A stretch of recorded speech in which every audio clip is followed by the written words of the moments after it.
Ladies and gentlemen, thank you for listening to the Rainy Day Podcast. My name is Dayton Brown. My name is Levi Rains. This is episode number 1 of the Rainy Day Podcast, a sports talk podcast. We are two guys located in the Pacific Northwest. The goal of our podcast is just to talk about sports, talk about what we like. There's a lot that goes on every day. We'd like to express our opinions, get it out there in a way for you guys to enjoy. We want you guys to talk back to us, tell us what you think, and we're just here to have a lot of fun doing what we passionately love is sports. First, what we're going to talk about is that crazy finals series. Cavaliers ended up winning in 7 games. They were down 3-1. Levi, when Golden State was down 3-1 to Oklahoma City, a lot of people were saying, hey, Golden State might not come back. But if there is a team that can come back from 3-1 deficit in a like a Western Conference Finals, it's the Golden State Warriors. Absolutely. And they ended up doing it. When the Cavaliers were down 3-1, everybody was counting them out. I think when they went down even 2-0, people were counting them out. But when they went down 3-1, I said, hey, if Golden State is the one team that can come back from that, LeBron James is the one player that can take a team from a 3-1 deficit. Absolutely. And I think LeBron, if he was in Miami, I don't think he plays with that same passion to bring him back from 3-1. The but hometown. Yeah, the hometown, that added to it. And it's something that he's been striving for 13 years. So it was right in front of him. He had to go get it. Oh, yeah, the emotion was there. I think the entire series. I think this entire playoff run for the Cavaliers was there just because you could tell they had a little bit more swagger to them. They had more determination. They had a better team. Everybody was healthy, so they knew this was the one shot. They had Kyrie. They had Love, even though Love struggled. They had J.R. Smith playing really well. Shumpert was giving them good minutes off the bench. Even guys like Mo Williams and Richard Jefferson, they were coming in and providing really good minutes for the Cavaliers. And then you look at a team like the Warriors, 73-9, most wins in the NBA season, best winning percentage, best record, and they struggled in the playoffs. They lost the game against Houston. Granted, Steph Curry was out, but they still lost the game against a confusing Houston team. Lost one game against the Blazers, which felt like almost a 7-game lost series. 4 games. Almost lost 4 games. That was a crazy series. And then they go down 3-1 to OKC, and they have to pull it out. Thanks to Steph Curry pulling them out of that game against Portland in the overtime. We had 17 points in overtime. Klay Thompson in Game 6. And the Klay Thompson in Game 6 against the Oklahoma City Thunder. Without that, I don't think they'd be where they are today, even though they lost. I don't think they would be in the finals if, granted, I think they still would have beat the Blazers. Yeah. But if it's a 2-2 series, anything can happen at that point. Absolutely. But, they're a historic run from Klay Thompson in one quarter from getting knocked out of the Western Conference Finals after going 73-9. Yeah, and I think if Oklahoma City goes to the finals against Cleveland, you have the same result, but you don't have the drama. I think it's probably a 5-game series, similar to 2012 when LeBron went against Oklahoma City. OKC, they just didn't have the depth to keep up with Golden State. Their play style is what got them into the Game 7, though. Going up 3-1, no one could guard Russell Westbrook. Steph Curry is obviously a liability on defense against stronger physical guards like Russell, or even like Dame Lillard, like we saw when they went against each other the round before.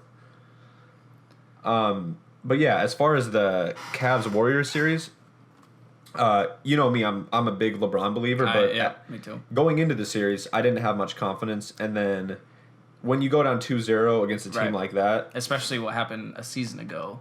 Yeah. Same situation. Actually, it was a different situation seasons ago because Cavs went up 2-1, ended up losing 3 in a row. So you say, they're down 2-0. Yeah. What's going to happen now? Yeah, last year it was like LeBron ran out of gas after going up 2-1, and this year it's like he saved his best for those last 3 games. I don't know if he had a triple-double in all 3, but I know he had the back-to-back 41 points and then the big triple-double in Game 7. Right, and he definitely deserved that Finals MVP. I'm just going to say that right now. No way. Kyrie played an excellent series, but if you lead both teams in points, blocks, assists, rebounds, and steals. Probably field goal percentage. And field goal percentage, too. Yeah, exactly.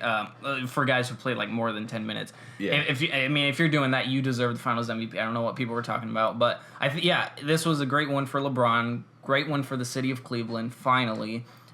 Because, they've had 3 number 1 draft picks in the past, I think 6 seasons. Yeah, because Kyrie went number 1 in 2010 or 11. Yeah, 11, I think. Yeah, and then the next year, I think it was Anthony Bennett. Or I think that was 13. Yeah. Wiggins was 14. Yeah. So that's 2 in a row, and then you get LeBron back, but they trade a lot of their assets. So it was like it's kind of a thing where. This is on, if the Cavs lose, this is on LeBron, and this is on the management who listened to him saying, hey, make these trades because I want these guys. Because they had all these assets, these draft picks. They had Wiggins. Bennett, that was probably going to be one of the biggest busts of all time, number 1 overall pick, who plays in Europe now after 3 years. But that would have fallen on the shoulders of LeBron once again because I know he had a lot of say in who they wanted. So he wanted J.R. Smith, he wanted Shumpert, he wanted Mozgov, who didn't play too often, but he had a big role last season. He wanted, Kevin Love. Kevin Love, exactly. That was the biggest one.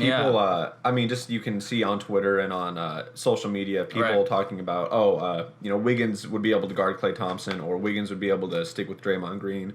Obviously, Kevin Love is a defensive liability, but Colin Cowherd, I was listening to him. He said 14 rebounds in Game 7. You can't ask more from your starting power forward against a guy like Draymond Green because when you're on the same team as LeBron, 14 rebounds means LeBron gets the ball 14 more times. Oh, yeah. So if you don't get a rebound, you could almost look at it as a turnover. Right. And that's another thing is people forget Kevin Love used to be a double-double machine. He used to be a 20-20 guy almost every night when he played for the Timberwolves.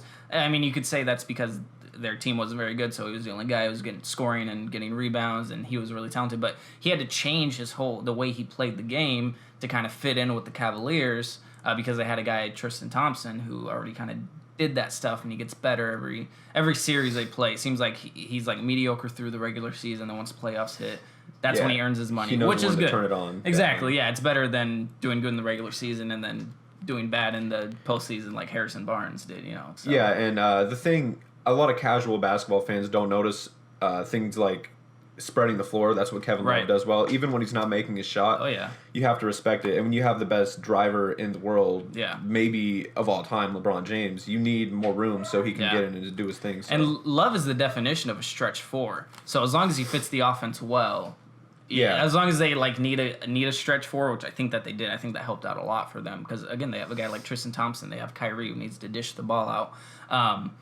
As long as your offense fits a stretch 4, Kevin Love provided that really well, and it's great. And LeBron, I mean, you saw the emotion after the game, which was great. LeBron wins his 3rd ring, first in Cleveland, first in, 53 years, 52, something like that. A long time is for the city of Cleveland to get a championship. Where do you think his legacy stands right now? Not ranking him, through the greatest of all time, but the legacy for him. What do you think it's at right now? Well, I think it's to a point where you can't doubt him anymore. There's always been things where someone could say, "Oh, well, he needed Dwayne Wade, he needed Chris Bosh, or he needed superstars just in general." And that's just out the door now. It's out the window. When he left Cleveland for 3 years, I think that 3-year stretch immediately it was the worst 3 years of any NBA franchise. And then he comes back. The first year he brings them to the NBA Finals. The next year he knocks off the greatest regular season team of all time, and a team that was relatively healthy too. I know Iguodala was a little hobbled, but that wasn't until But that wasn't until Game 6. Game 6, and Bogut came out Game 5, so he still played. Majority but he was only playing series. 6 minutes a game. Right, exactly, which was, and Bogut wasn't too much of a factor either way. So, but I look at it as you look at LeBron's career. I don't remember too well because I was only 7 years old when he came to the league, but he was heralded as the greatest thing that's going to happen in the NBA since forever. You couldn't compare him to anybody because high school player, going to be a phenom. They know it, and he lived up to the expectation. His very first game, he scored 25 points, and he had a monster game. Yeah, at 18 years old. At 18 years old, going up against dudes who have trained their whole lives and they've been in the NBA, so it's crazy. It was a good Kings team too. Yeah, that was the with classic Stojakovic Kings. And Bibby and Williams. I think Brad Miller. Divac was still on that. Brad Miller. And then 4 years later, he brings a dumpster fire of a Cavaliers team to the NBA Finals. They get swept, but still, the fact that he brought a team, their starting point guard was Eric Snow? Was that who it was? I think in 07 it was Eric Snow. I mean, they had Varejao. I think they had Boobie Gibson. They had Boobie Gibson. They did. I remember him. Yeah, but that was seriously. But LeBron revitalized that team and he inspired them. And I remember he was the face of sports at that time, other than Tiger Woods. That's when Tiger Woods was also in his prime. But LeBron was the man in sports, and he was 22 years old. 3 years later, Cavaliers still haven't done anything, and then he leaves, wins 2 championships. Any superstar player in their right mind would leave Cleveland, no matter if it's their hometown or whatever. They'd leave to win something, then he comes back and wins it. So I think right now, you can't, like you said, you can't say anything. You can't doubt LeBron. You can't say that he does these things. Yeah. Like, he needs these things to win. I'm trying to play devil's advocate and just to think of something that you could say about him, but I can't. Yeah. Like he's literally accomplished everything. I think now the goal is get to 5 rings, match Kobe, and then potentially try to get to 6. But that's a ways down the road. I mean, he still has 7 years left. I think about a solid 7. He can play till he's 38. Yeah. I mean, it's not going to be the best years of his career, but still, if he can win 2 more rings and match Kobe, he's on pace to. I think he's going to pass Karl Malone for most career points. I don't think at this pace he can pass Abdul-Jabbar for number 1. I think he can go to number 2. Yeah, at least. Yeah, and the thing is, I mean, obviously he's a great scorer, but Kareem, he was like just a scorer and a rebounder. Yeah. He wouldn't pass the ball. LeBron, if he's gonna get assists. So if you look at the career accolades that he has right now and that what he's on pace for, and if he gets to 5, definitely gonna have a better career and legacy than Kobe, and he certainly can match Jordan because he might. I think he's gonna finish with better numbers than Jordan. Honestly, even though Jordan played less years and he had that 2-year stretch where he didn't actually play basketball, I still think he can pass and Jordan. I think even at this point, he's on par with Kobe. He has more finals MVPs than Kobe. Yep, more regular season MVPs too. Kobe only had what? Yeah, he only had one. Which is crazy to think about. Yeah, it's disrespectful. Right. First of all. I mean, Steve Nash back-to-back with like 18 and 12. It's whatever. But But then again, you could say Derrick Rose won it in 2011. I think LeBron deserved it more than Rose. So you could say, hey, LeBron should have 5. But the NBA just they always want to move on to something new. It gets boring. They need the same guy. Curry. Somehow he was a unanimous. Yeah. Somebody else should have. Steph Curry could have the same numbers next year, and they'll probably give it to someone who is not as deserving just because they don't want to see it 3 times in a row. They'll give it to exactly whoever. They'll give it to Ben Simmons because they love him right now. They're in love. But that brings us to the next point. Steph and Clay, just the way they played, up 3-1. I don't think Steph is really hurt anymore. I don't think he was. Here's the thing. I know that he hurt his knee a little bit in the Houston series, but he had nobody said he was hurt in the Blazers series, other than when he was obviously hurt. Yeah. When he was actually playing in the games, nobody said, he doesn't really look 100%. Well, he did because he was playing well, and then once he stops playing well, people say, he's playing 70%, 75%. He's not playing at 100%. I think that they were just making excuses for him. They did that in the Golden State series. And then they win those 3 games in a row, and people said, "Oh no, he's not hurt anymore." And then they lose the final 3 games against Cleveland. And they go, Yeah. So it's just a thing that I think people do to make excuses for a superstar like that when they can't figure out why he's doing so badly. But it's like he's a jump shooter. He doesn't really have anything else to his game. If his shots aren't falling, he's not going to affect. He's a defensive liability. They're just going to put. Whoever offense is who they run on Steph Curry. Whoever is guarding Steph, or whoever Steph is guarding is going to go off, which is why Kyrie did so well. They ran so many ISOs. So Steph just has a shot, and if they're not falling, people are going to make excuses. I think the first 2 games, after losing the first 2 and getting blown out, Ty Lue just said, he just basically said, Kyrie, you need to take over. You need to do more offensively. Because I think in game 2, Kyrie had like 6 points or 8 points or something like that. Right. Because I know the second leading scorer was Richard Jefferson with 12. Wow. Which is, we could do a whole segment on that. But, which also brings up another point. People saying that Kyrie should have got MVP of the finals. Yeah, first 2 games, he was non-existent, so I don't even want to hear that. Yeah. But, Steph, I feel like he hasn't been under as much pressure as he was in the finals, and he just cracked under it, honestly. after they lost Game 5 and it went 3-2 back to Cleveland. Yeah. He started to feel it. Yeah. Game 7, he was taking bad shots. He had that one turnover where he tried to throw it behind his back and he just threw it out of bounds. Yep. That's just great memes coming out of that, by the way. Yeah. I think really the turning point of this series where you knew the narrative was there all along for Cleveland to win. After when they went up 3-1 and Draymond got suspended, the narrative was there for Cleveland to come back. And I'm not saying there's no rigging involved in it. I'm just saying the narrative is there, and people I think started looking and saying Cleveland has a chance now. And then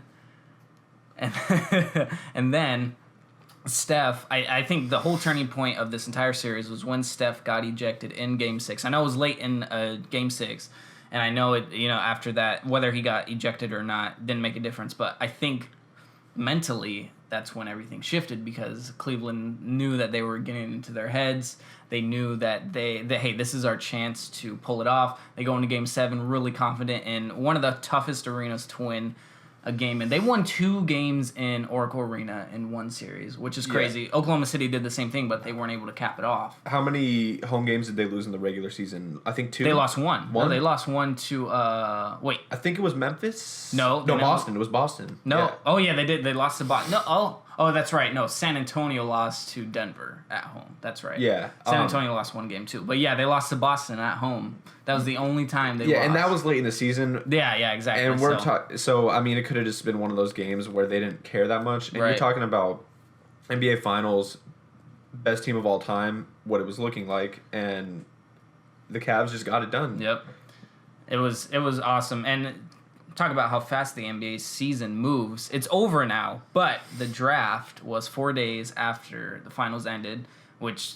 I mean, it's a 7-game series, so it stretched on a little bit. But yeah, NBA draft goes down. Everybody kind of knew number 1 was going to go to Ben Simmons, 2, Brandon Ingram. After that, it was just kind of up in the air because this draft isn't really that deep. I think that there's potential for superstars in this draft, but right now it doesn't look that deep. Happened. Ben Simmons goes 1, Ingram 2. Celtics hold on to their number 3 pick. This is what I really want to talk about. Boston Celtics hold on to the number 3 pick. They could have traded it for. I think Jimmy Butler was on the table. I think maybe even a couple other guys are on the table that they could have traded. Even a guy like Ibaka, maybe. Right. They could have gotten. Yeah, exactly. But I think that they're putting their cards on the table for Durant, which is why I think they're drafting a rookie instead of trading to get a bigger contract because I think they kind of want to make cap space. Yeah. More. But they.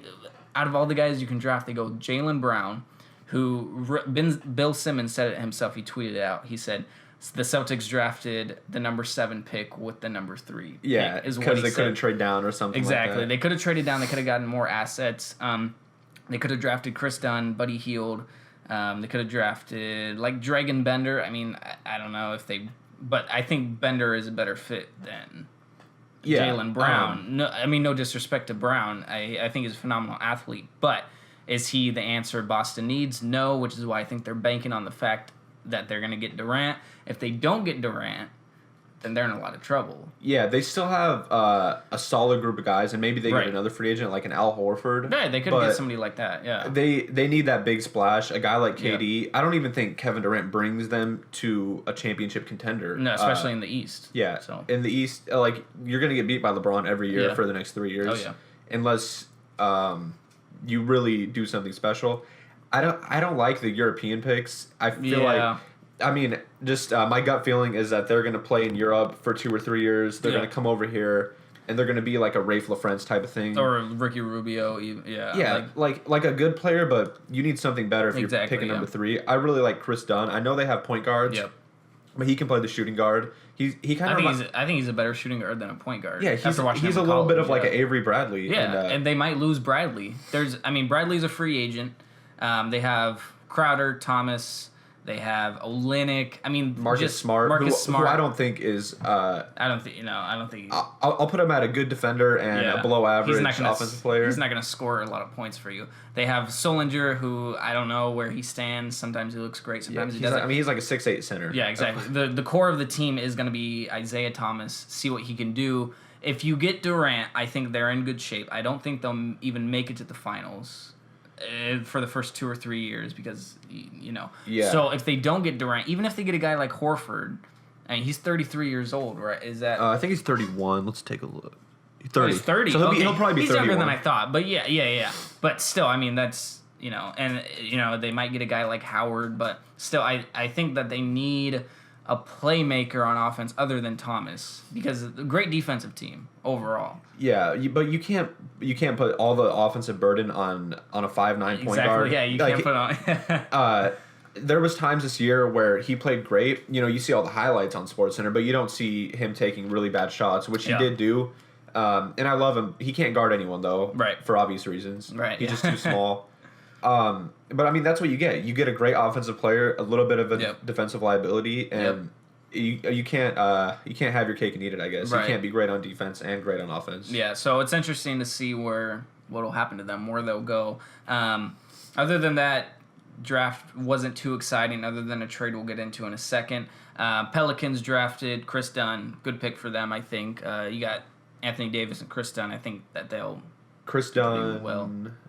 Chris Dunn went to the Timberwolves. Buddy Hield. Sorry, Buddy Hield. Yeah, that's what I meant. Sorry, Anthony Davis and Buddy Hield. Yeah. Yeah. And then Chris. Yeah, it's rare for someone. Buddy Hield is obvious. People.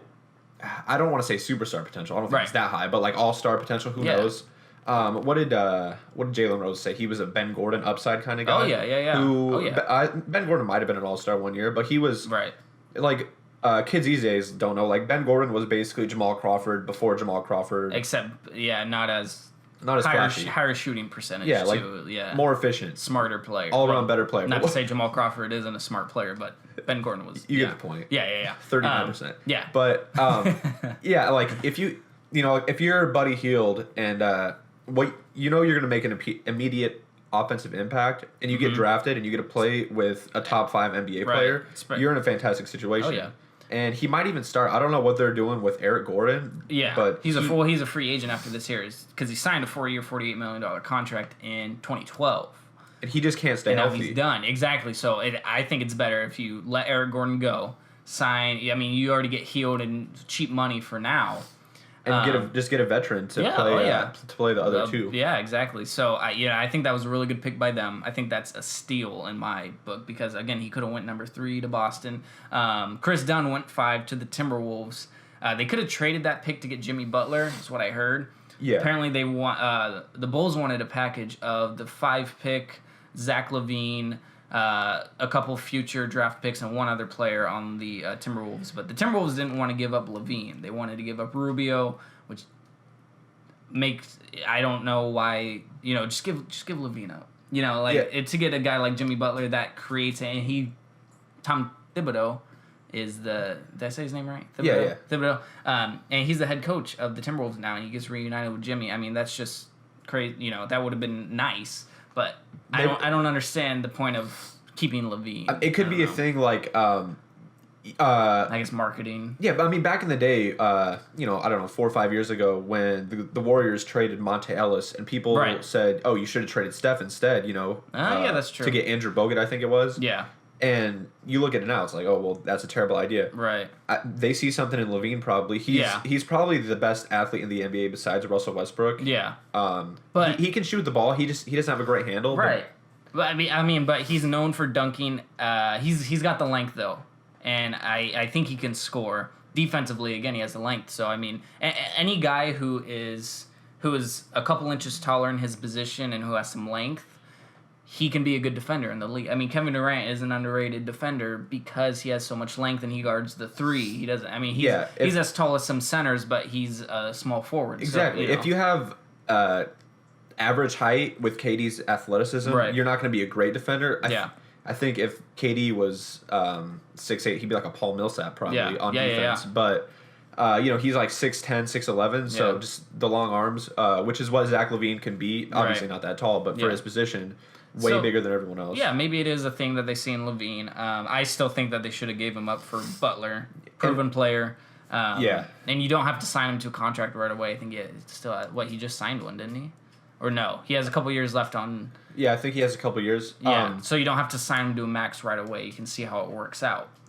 Yeah. With Timberwolves. Another way to look at it, by the time, let's say, Wiggins reaches his potential, and Levine and all their other Karl Anthony Towns, we haven't even mentioned him. He's the best player. Yeah. Jimmy Butler will probably be out of his prime. Let's say in 5 years, Jimmy Butler will be probably 32. I think he's around 27, 28. But you already have your superstars groomed. Yeah, so maybe they want to get done and just grow them together. Yeah, that's true. Similar kind of what OKC should have done instead of trading off Jeff Green for nothing, James Harden for nothing. Oh, yeah. Awful trades. At least they got something. We're gonna get, yeah, exactly. That's what I want to get in next. The one trade that went down, there's another trade that happened before the draft. Thaddeus Young. Right, Thaddeus Young. Even before that, Jeff Teague went to Indiana. Oh, yeah. And George Hill went to Atlanta? Or no, he went to Utah. Atlanta got like the 12th pick or something like that. Yeah. Anyway, not a blockbuster trade or but anything. Indiana, but interesting. 5 or 6 seed next year. They look good. Oh, yeah. I like Jeff Teague and Paul George. Yeah. But the trade on draft night, that was crazy. It had been rumored Oklahoma City was going to trade Serge Ibaka a couple nights before the draft, which is probably what they want to get that out so that when draft night came around, teams were more focused on doing that. Serge Ibaka goes to Orlando. Orlando traded away Victor Oladipo, who was the second overall pick in 2013. The draft rights to Sabonis. Yep. And Ersan Ilyasova, who they actually got in a trade from Detroit last year. Yeah, the Brandon Jennings deal. Yeah, exactly. So you look at... Well, I'll ask you this. Who do you think won that trade? Honestly, this is going to sound dumb, but I think both teams win. In a way. Yeah, Ibaka needed a change of scenery. He was tired of being... they had him just shooting jump shots, basically. Because, you have KD and Russ, if KD stays. There's not room for him to flourish offensively. I think he can be a little bit better offensively rather than just a jump shooter. Maybe get him in the post, bang down low a little bit more on the boards. Right. And then... if you're Orlando, let's see, who do you have to score the ball? You still have Brandon Jennings, I think. But he's Peyton's the backup. Yeah, he's the backup point guard. That's the thing. Jennings is the backup to Peyton. Yeah. Which is... Aaron Gordon is not an offensive player. Vucevic. Yeah, he's all right, but average. They have Hazonia. We'll wait to see what he does. Yeah, I mean... But they just... Gordon and Hazonia are just great dunkers. Yeah, Ibaka looks like he could be the second option on that team. Oh, yeah. And then if you're OKC, you have a great defensive backcourt. Victor Oladipo can score the ball a little bit. I think both players got a change of scenery. Oladipo's going to play for a contender. Yeah. He's basically... I mean, they have Deion Waiters. He's basically a rich man's Deion Waiters, the way I look at it. So I think both teams got a good deal out of it. Oh, he's a...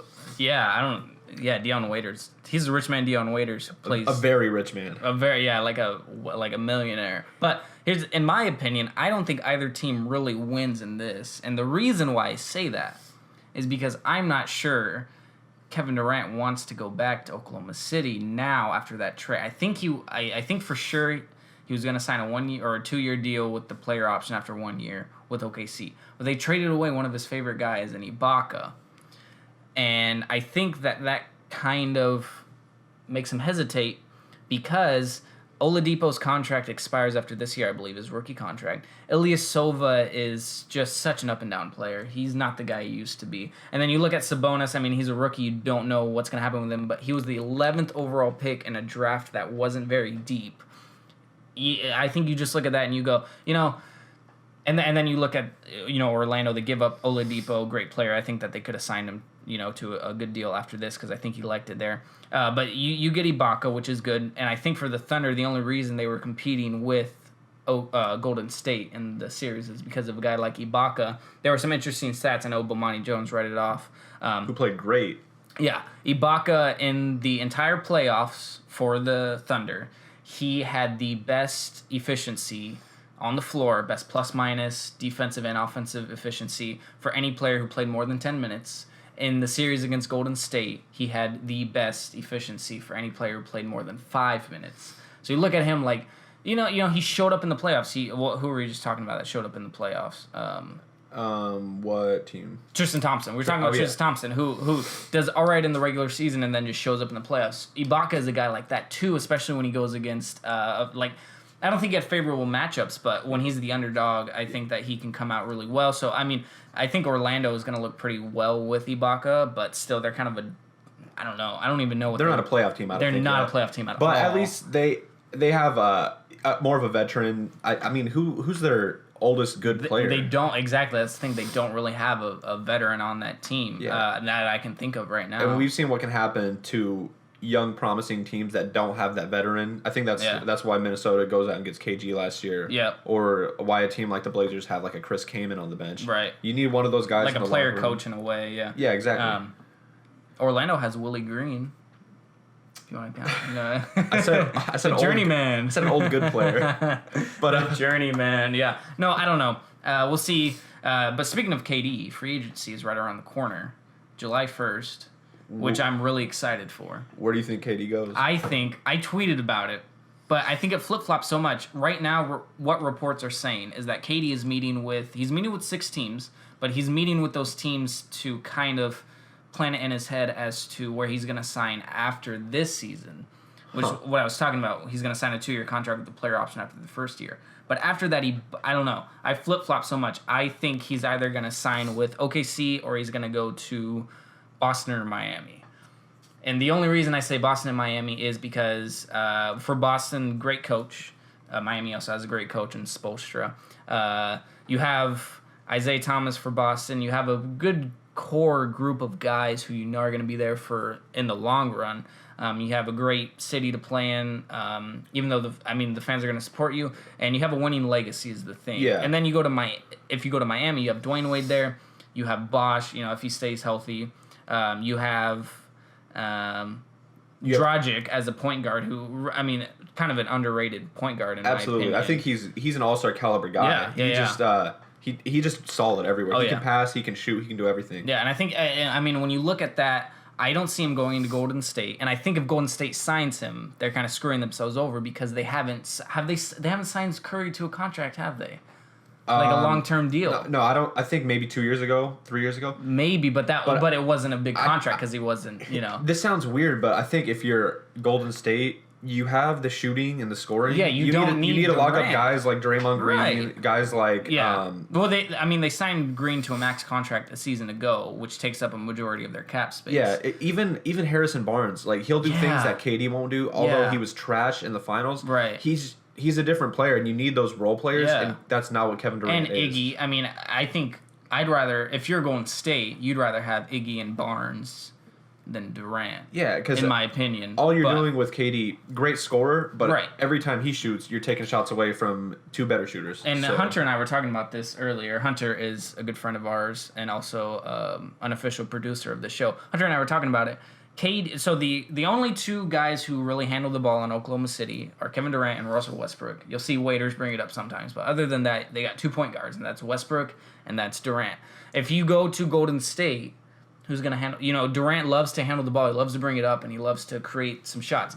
But then you look at... They got Steph, who can usually always brings the ball up. If it's not Steph, then it's Draymond. So if and then Clay can also handle the ball. He does it as well. And you got Sean Livingston too. You have so many guys, and Golden State is team oriented for sure. If you bring Durant in, you have to adjust your plan. You have to a 73-9 team is trying to sign a superstar, to kind of help them out in a way. I don't think they need Durant, and I think it'll kind of mess everything up, especially in the first year. Yeah. And look at what people did to LeBron when he left Cleveland. Right. Imagine KD going up 3-1 against the Warriors, losing the last 3 games. He played terribly. Yep. The turnovers. Yep. And he didn't shoot a high percentage. And then leaving for that team, that wouldn't sit well on my stomach. And I think a lot of NBA fans feel the same way. Oh, yeah. That would be crazy. A couple other key free agents that are out there. We talked about Avery Bradley a little bit. I think any team would be lucky to have him just because I know he's not demanding a max contract. Yeah, and he's probably a top 5 defender in that game. I think he's definitely, and I think he gets better every year. He's still young. I think he's like 24, 25. Yeah, he's a better shooter than he was, so that's going to keep improving. Yeah, so we'll see where he goes. I think a lot of teams are in need of a defender like that. Hassan Whiteside, we'll talk about him last just because he has tie-ins with the Blazers. Dirk Nowitzki opted out. I think he's going to go back to Dallas. Same with Dwayne Wade. I think he's going back to Miami. Yep. Yeah, I mean, Al Horford, talked about him too. We'll see where he goes. I don't think he goes he's back not going to back. Atlanta. No, for sure, no. They're definitely in rebuild mode, it looks like. Which is crazy because they were, a 67-win team, not last season, but the season before, number one seed in the East. Yeah, but I think they realize that's their peak. They're not going to beat LeBron unless they do something big. Yeah. And props to them because a lot of teams will hold on to that. A team that I think of is the Dallas Mavericks. They do that a lot. Yeah. They're always hovering around 50 wins, and at some point, you're not getting the big names. You know, I remember... especially when you sign guys like Darren Williams. Yeah. You know? I remember when Darren Williams was leaving the Jazz, Dallas was a big name. But he didn't go there. He went and got washed up in Brooklyn. He got traded, though. He got traded when they were in New Jersey. Oh, yeah. I believe so. But they were... I mean, I'm sure... Dallas still made an offer to get him. Yeah, and then I remember like the Dwight Howard sweepstakes. They didn't get him. They wanted DeAndre LeBron. Jordan. Yeah, they wanted last DeAndre year. LeBron. They wanted LeBron. Yeah, they're always trying to land. It's because Mark Cuban. I mean, I love Mark Cuban, but the thought process he brings in is just go for the home run now and win now. At some and it point, worked out in 2011. They didn't have any superstars on that team other than Nowitzki, but it was still he had been in the league for what 14 years. Yeah, he was a veteran. He was an old head. Yeah. But I think at some point you got to do what the Hawks are doing and just build for the future. So props to their ownership for doing that. You got to respect that. And another free agent.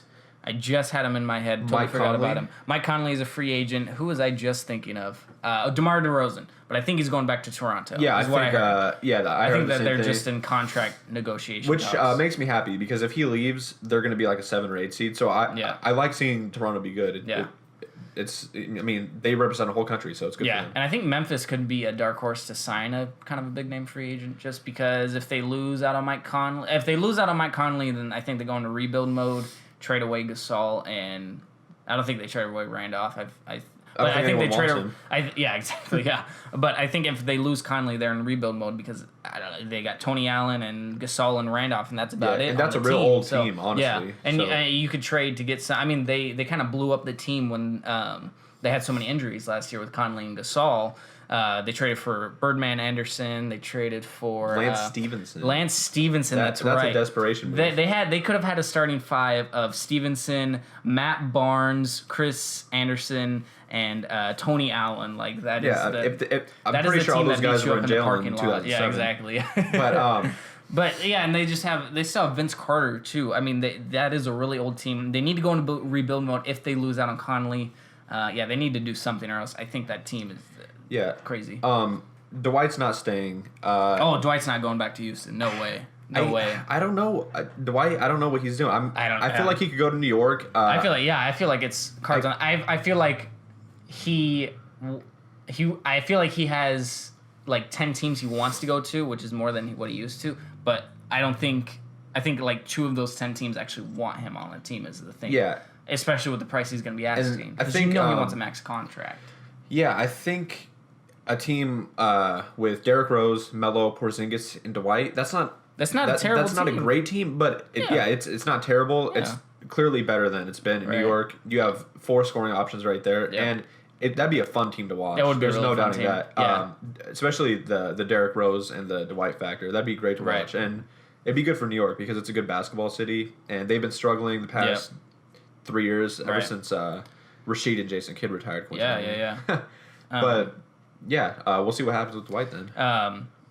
Another guy in Miami. I forgot to mention Justice Winslow. No, we kind of forget about him. I think he has potential. I think if Hassan Whiteside ends up going to another team, I think the Miami's in the sweepstakes to sign Dwight then, which could be interesting. Could be like another, Shaquille O'Neal signing for them, but you never know. I'm just throwing that out there though. And I think that's an ideal situation for him because you have a guy like Dwayne Wade to keep him in check. Oh yeah.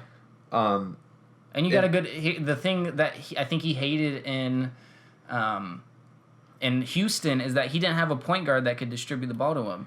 You had Patrick Beverley, who, first of all, I still can't believe Patrick Beverley is a starting man on an NBA team. Somehow he was, and he probably is going to be next year too. But you have Beverley, and then you had Harden, who is of course a scorer first. Harden's not going to pass the ball right away. So Dwight didn't have a point guard like a Jameer Nelson to give him the ball. Yeah, or even in LA when they were healthy, he had Right. Steve Nash. Yeah, exactly. Yeah, when the 10 games Steve Nash played in, like they were doing pretty I don't well. know who their backup was. So he's gonna go to a team like New York has Derrick Rose now if he stays healthy. That's a pretty good situation. Like Boston, who has Isaiah Thomas. Like Miami, who has Dragic and Wade, like we talked about. And you've even heard Portland in the mix. I've heard Portland in the mix for a few guys, which is what I want to talk about now, since we are Pacific Northwest based, and we love the Portland Trail Blazers. Who do you think they're gonna sign? I'm not gonna throw out any free agent names. I know you know who they're interested in. Who do you think they're gonna sign? Like right now, if you could say who they're gonna sign right now, who are they gonna sign? I don't think Portland gets a superstar or an all-star, maybe like Al Horford or a Dwight or Hassan Whiteside. Okay. But I think they get solid players. Maybe even like a Mozgov. That'd be a solid pickup. A Mo Spates. That could be interesting. I don't want Mo Spates, but I think they could get. You never know, yeah. Yeah, I don't want anyone that played with Draymond Green too loud. Yeah. But if you look at, they need big men. Right. Oh yeah, for Absolutely. sure. After they sign Henderson and Crabbe, which I think are definitely things they need to do. Let's see, a list. If you can get a guy like Al Jefferson, I know he's old, but he's a great scorer, defensive liability. Joakim Noah, he's asking too much money. He's not going to get a max, but if you can get a guy like that, or even a guy like Nene, that's something that's a veteran presence. Yeah. Yeah, he's a good scorer, he's a good defender, and he's a vet. But you look at this list. I'm going to read off a couple of names. You look at this list and you go, "Hey, those guys were really good 3 or 4 years ago, 5 years ago." Amari Stoudemire had a great career. Joakim Noah, he won the Defensive Player of the Year award. What? I think it was 2 years ago. Like 2 or 3 years ago, yeah, and then he just declined. Al Jefferson got a max contract when he left Utah for Charlotte. Great guy. Dwight Howard, Timofey Mozgov, who's 29, Roy Hibbert, in the 2012-2013 Eastern Conference Finals, he was huge. And then you have, Hassan Whiteside. What I think Portland will do, if they're going to go really hard for Whiteside, I think that they're going to offer him the max. I think they're going to pitch a really great speech to him. He's going to make his decision July 1st, and I think they're going to get him. That's what I'm hoping right now. I think that's what will happen. If that ends up not happening, though, I think they get Bismack Biyombo. Great hustle player. He's a great like hustle player. Thompson. Yeah, I think they get Bismack Biyombo. Even if that doesn't work, I think they get Dwight Howard or Al Jefferson. Depends on how much they want. But I think the first priority they want is to sign Alan Crabbe. He's not gonna ask for too much money. He's gonna ask for a good amount. And then if Gerald Henderson walks, I'm fine with that. I don't prefer it. But if we need to save the cap room, because right now I'm gonna look at $54.418 million is the cap space, and it's gonna. So we have $40 million in cap space. And after next year, 94. After next year, there's only 5 guys on contract. Yeah, exactly. Those 5 guys. Yeah. Because what kind of messes everything up is Anderson Varejao. We take on his contract for next year because we traded for him, which sucks. But you have Aminu, Davis, you have McCollum, Vonleh, Plumlee, Connaughton, Alexander, and Lillard for next year. That's it. That's actually on the team. So if you re-sign Alan Crabbe, that would be great. You can re-sign Henderson and still have some cap space left to sign a max contract player, which I think is the best way to go, and then kind of deal with everything after that. But because we don't need to give anybody else a max contract right now. We might want to try for McCollum and get him now instead of waiting. Definitely. But I think we let Leonard walk. I hope. I know. We need a stretch 4 though. I think at least to come off the bench like a Ryan Anderson, but not a stretch 5. But not exactly not a 7'1" guy who only shoots 3-pointers. One guy that I really wouldn't mind seeing in Portland is Roy Hibbert. I know. Really? Okay. Back in 2012 when they were Pacers against the Heat. That was a great series. Great series. Fantastic. 2 years in a row. I remember watching Pardon the Interruption, and Mike Wilbon asked, is Roy Hibbert the best center in the NBA? Keep in mind, this is at a time when Dwight Howard is at his peak. Mm-hmm. I think this was his first year in Houston. No, he was in LA at this point. But still a great player. I think that might even be better. And then you had guys like Marc Gasol still doing what he does. And I think he was a free agent after that year, and he visited with Portland, and I believe Indiana matched. We signed him to he was a restricted free agent. We signed him to a big contract. It was matched, unfortunately, but actually, fortunately, fortunately for us, I think the same thing with Enes Kanter. I think I don't think it was strategy for Hibbert. It was strategy for when we signed Kanter to a max contract because it was with the Thunder, who's a division rival. Them pay. So we're either gonna make you pay or we're gonna get a pretty decent backup center. And so now a guy like Roy Hibbert is maybe $6 million a year, right. which is nothing. I'd rather have Jan Mahimi than Hibbert. But yeah, I agree with that. he can move better. They're the same age. He's got offensive skills. But honestly, we can get Hibbert for really cheap. I don't think a lot of teams want him, but I think that he's 7'2". That's the thing. I was talking about it yesterday. You could have terrible hand-eye coordination. You could be not very athletic. But if you're 7'1", 7'2", 7'3", if you're that tall, you're going to be pretty good in the NBA as long as you're coachable. You just have to know your role. Yeah, so Hibbert's a 7'2" guy, can provide the rebounding that we missed a lot last year. So I don't know. I'm excited for the season no matter who we sign. I'm interested to see who the starting five will be. Hopefully we put Ed Davis at the 4 if we sign a I'd like to see him get a little bit of a jump shot going. I mean, dude, same with I don't know. I don't see it happening with Plumlee. He can't even shoot a free throw. But Ed Davis, I'm just a 15-footer. If you got a jump shot, I know. Because a lot of the time you'll see it. What the Blazers did a lot is when Davis was in the game, they give him the ball at the high post, and then McCollum or Lillard would come off the screen and get it at the top of the key or around the elbow. And so if Davis can get the ball there and guys don't respect his jump shot, but he can still hit it, I mean, that opens up a lot of doors for us. So yeah, absolutely. So one last thing I want to talk about before we go, pertaining to the Blazers, what do you think their strategy is going to be when they pitch to free agents? What do you like? Obviously, they're going to talk about Neil Olshey is a great GM. He makes moves, but he hasn't really signed a key free agent in years at all, I think. He's the guy. I mean, I think he knows Portland isn't a hot destination, right? But he gets the guys that fit well. Yeah. Like, no one wanted Ed Davis. No one wanted Gerald Henderson. Or Al-Farouq Aminu. Yeah, and we got them, yeah. So. And that team just meshed so well together, especially as the season went on. I think they were under 500 in, January. Yeah. Ended up winning almost 50 games. Yep. But there's a lot of sources coming out that Portland is kind of getting to be a hotter destination because of Lillard, because of the growing city and whatnot. Yeah, I think free agents look at the roster and I hate to use this word, but there's a swag to the roster with Damian Lillard. Just hardworking, gets the job done with McCollum too. Yeah. Yeah, it's kind of become a destination where that roster is just a bunch of cool dudes. Yeah. That get their work done and can hoop. So yeah, and then I think the best pitch that he could do is saying that we were a team that lost 4 starters. We had 1 returning guy. We ended up making it all work out, and we ended up winning 50. No, sorry. I think it was 48.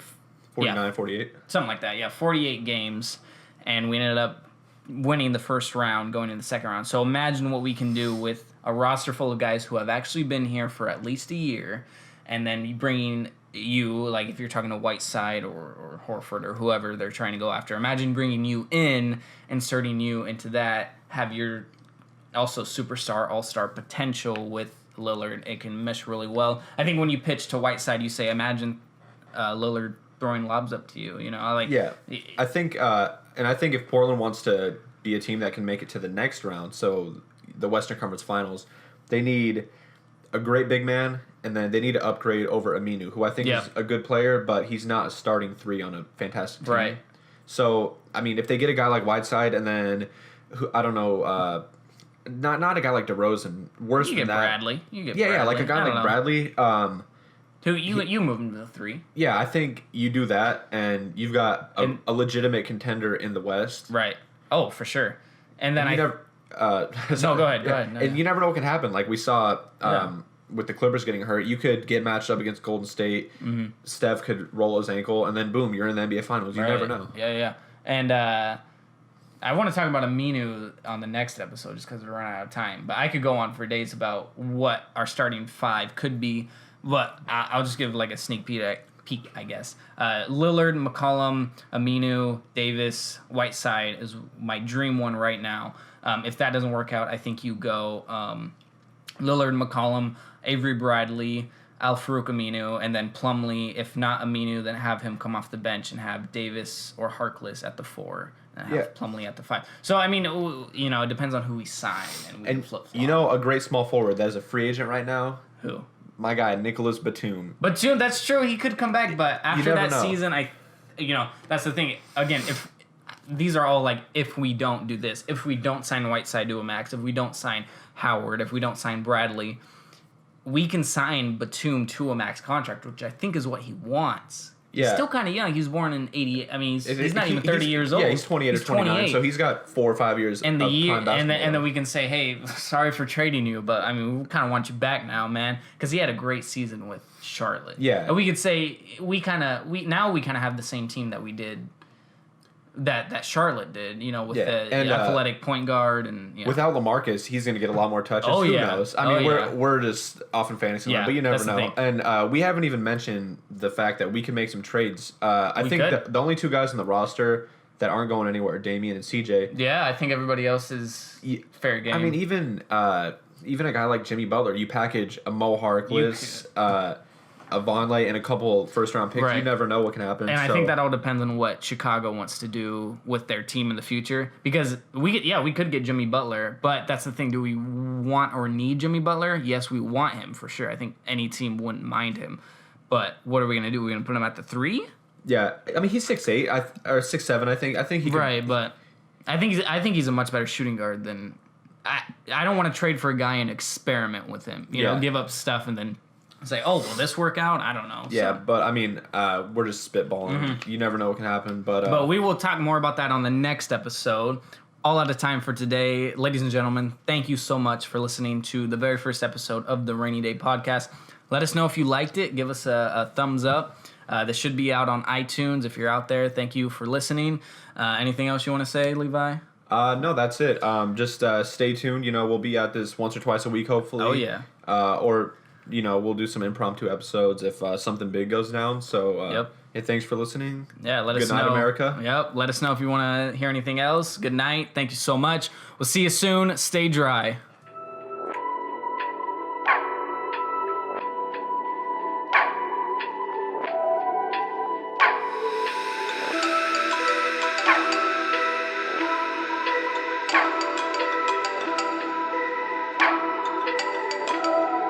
Hello?